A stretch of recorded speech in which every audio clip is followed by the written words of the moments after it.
सर्वप्रथम सर्वांना श्री स्वामी समर्थ.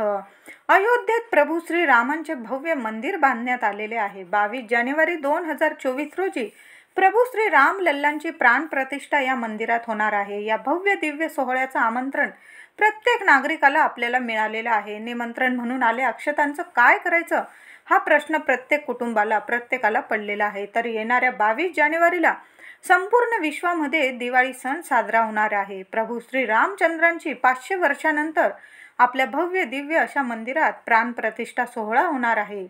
या सोहळ्याच्या निमित्ताने संपूर्ण भारतवासियांनी, पूर्ण विश्वाने आपण सर्वांनी दिवाळी सण दिवे लावून साजरा करायचा आहे. प्रभू श्री रामचंद्रांचं नामस्मरण, सेवा करायची आहे आपल्याला या दिवशी. प्रभू श्री रामचंद्रांनी अयोध्येवरून आपल्या प्रत्येकाला आमंत्रण पाठवलेले आहे, ते अक्षता स्वरूपात. प्रत्येक जिल्ह्यामध्ये, गावागावामध्ये प्रत्येक नागरिकाला आपल्याला या अक्षता मिळालेल्या आहे. त्या अक्षता आपण सांभाळून ठेवायच्या आहे. जोपर्यंत आपण अयोध्येमध्ये जात नाही स्वतः, तोपर्यंत या अक्षता आपल्या देवघरामध्ये ठेवून यांचं पूजन करायचं आहे. प्रभू श्री रामचंद्रांचा आशीर्वाद आपल्या घरामध्ये आलेला आहे. या अक्षता देवघरात ठेवून श्रीरामांची, रामरक्षेची सेवा आपल्याला करायची आहे. आणि ज्या दिवशी आपण अयोध्येला जाऊ तेव्हा प्रभू श्रीरामांच्या निमंत्रण अक्षता बरोबर घेऊन जायच्या आणि प्रभू श्री रामचंद्रांच्या चरणी नतमस्तक होऊन त्यांच्या चरणी अक्षता समर्पित करायच्या आहे. नमस्कार घ्यायचा, आशीर्वाद घेऊन घरी यायचा आहे. तर हा उत्सव, आपला 22 तारखेला होणारा उत्सव साजरा होत आहे. आपल्या प्रत्येकाला दिवाळी सणासारखाच हा साजरा करायचा आहे. आपले घर स्वच्छ नीटनेटके करून दिवाळी जसा उत्साहाने सण साजरा होतो तसाच येत्या 22 जानेवारीला आपण प्रत्येकाने या उत्सवात सामील व्हायचे आहे आणि संपूर्ण विश्वात हा सोन्यासारखा सण साजरा करायचा आहे. 22 जानेवारीला प्रभू श्री रामचंद्रांची आवडती सेवा आपल्याला आपल्या घरात करायची आहे. फळ अनुभव आल्याशिवाय राहणार नाही. आपल्या प्रत्येकाची ही सेवा फळाला नक्कीच जाईल. तर काय करायचं? 22 जानेवारीला सकाळी करा, संध्याकाळी करा, देवघरात प्रभू श्री रामचंद्रांच्या अक्षता ठेवून तुपाचा एक दिवा लावून, अगरबत्ती लावून आपल्याला 11 वेळा श्री राम रक्षा पठण करायचे आहे. आणि सेवा झाल्यानंतर जी अगरबत्तीची रक्षा ताटलीत पडलेली असेल, ती रक्षा, राम रक्षा वाचून झाल्यानंतर, पठण झाल्यानंतर ती रक्षा सर्वांनी कपाळी, घरातील प्रत्येकाने कपाळी लावायची आहे. तुमच्या घरात कुणी आजारी व्यक्ती असेल तर अवश्य ही रक्षा, रामरक्षा वाचून झाल्यानंतर देवांचा आशीर्वाद म्हणून, रामांचा आशीर्वाद म्हणून ही रक्षा अवश्य त्यांना लावा. सेवा झाल्यानंतर 22 तारखेला या सेवेची आपल्याला सांगता करायची आहे. गोड शिरा, जसा सत्यनारायणाचा प्रसाद बनवतो तसा शिरा बनवायचा आहे. त्यावर तुळशीपत्र ठेवून तो प्रसादाचा नैवेद्य देवघरात देवांना दाखवा. तुळशीपत्र अवश्य ठेवा. प्रभू श्री रामचंद्रजी श्री विष्णूंचाच अवतार आहे आणि तुम्हाला जर शक्य असेल तर अयोध्येत जाऊन प्रभू श्री रामांच्या चरणी नतमस्तक होऊन आशीर्वाद अवश्य घ्या. निमंत्रणाच्या अक्षता त्यांच्या चरणी ठेवून या, समर्पित करा. आणि जर तुम्हाला हे शक्य नसेल तर 22 तारखेला प्रभू श्री रामचंद्रांची प्राणप्रतिष्ठा सोहळा झाल्यानंतर तुम्ही दुसऱ्या दिवशी जरी प्रभू श्री रामचंद्रांच्या या निमंत्रण अक्षता तुमच्या गावाजवळील जे प्रभू श्री रामचंद्रांचे मंदिर असेल तिथे त्यांच्या चरणी ह्या अक्षता तुम्ही समर्पित केल्या तरीही चालेल. मंदिरासह कुटुंब सह परिवार जा. गोड साखर, मिठाई बरोबर घेऊन जा. देवांच्या चरणी साष्टांग नमस्कार करून या निमंत्रणाच्या अक्षता प्रभू श्री रामांच्या चरणी ठेवून या. आणि तुमच्या घरात, देवघरात जर तुम्ही नीट सांभाळून ठेवणार असाल तर तुमच्या देवघरात राहू द्या. नीट सांभाळून ठेवा. रोज नमस्कार करा. प्रभू श्री रामचंद्रांचा आशीर्वाद आपल्या घरात आहे, या अक्षतांचे रोज पूजन करा. 22 तारखेला प्रभू श्री रामांना आपल्याला एक नैवेद्य अवश्य दाखवायचा आहे. मी तुम्हाला सांगितलं गोड शिरा बनवायचा आहे आपल्याला.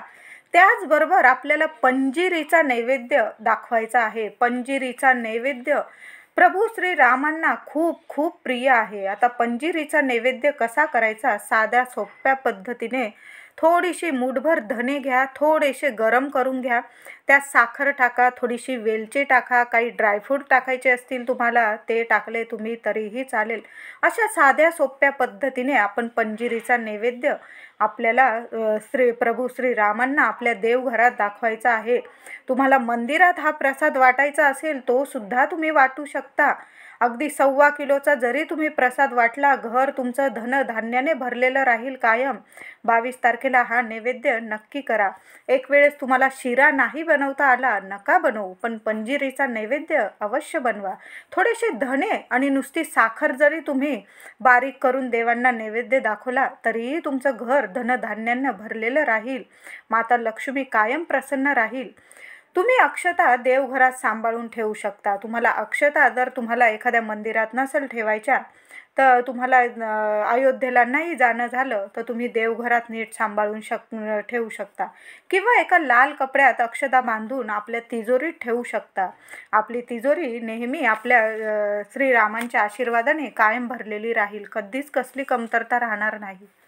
22 जानेवारीला दिवाळीसारखेच आपले घर दार प्रकाशमय करायचे आहे.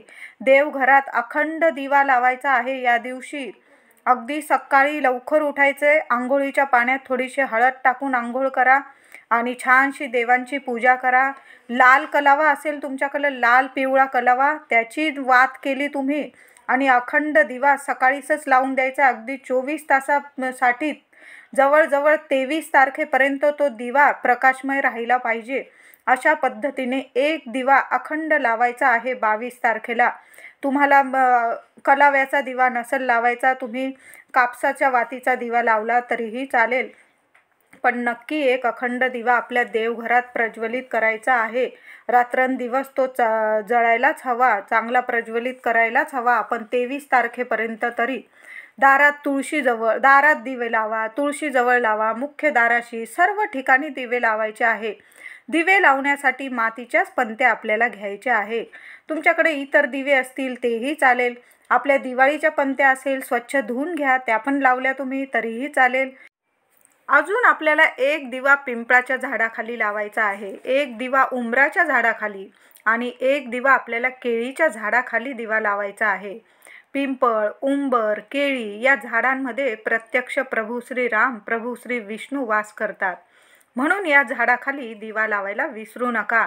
महिलांनी तर अवश्य आपल्या घरातील काही अडचणी असतील त्यासाठी तरी एक एक दिवा ह्या झाडांखाली अवश्य लावा. तुमच्या घराजवळ जे पण एक झाड असेल त्या झाडाखाली दिवा लावला तरीही चालेल. पिंपळाचं झाड तर प्रत्येक ठिकाणी असतं, अगदी पावलावर पिंपळाचं झाड असतं. मी म्हणेल एक दिवा पिंपळाखाली लावला तरीही तुम्ही सर्व अडचणीतून मुक्त व्हाल. तुमच्या सर्व इच्छा प्रभू श्रीराम पूर्ण करतील. आणि आपल्याला एक दिवा खास करून कुठं लावायचा आहे तर मारुती किंवा हनुमान मंदिरात लावायचा आहे. प्रभू श्री रामचंद्र, माता सीता, लक्ष्मण प्रत्यक्ष हनुमानांच्या हृदयात वास करतात. आठवणीने एक दिवा आपल्याला हनुमानांच्या मंदिरात लावायचा आहे. हनुमानांच्या मंदिरात लावताना आपल्याला दिवा प्रज्वलित करताना जय श्रीराम बोलूनच दिवा लावायचा आहे. तुमच्या इच्छा ज्या पण असतील, अगदी अशक्य गोष्टीसुद्धा शक्य होऊन जातील.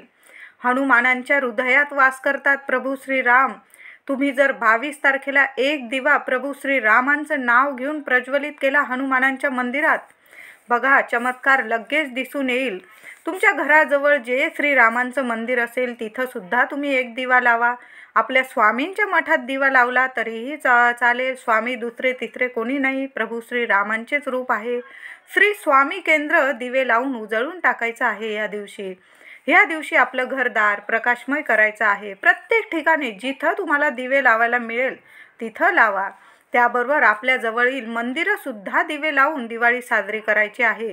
प्रभू श्रीरामांचा हा उत्सव आनंद सोहळा हृदयापासून साजरा करायचा आहे. प्रभू श्री रामचंद्र प्राण प्रतिष्ठा सोहळा या दिवशी दिवे लावून उजळून टाकायचा आहे. प्रकाशमय करून पुन्हा एकदा आपल्याला दिवाळी साजरी करायची आहे.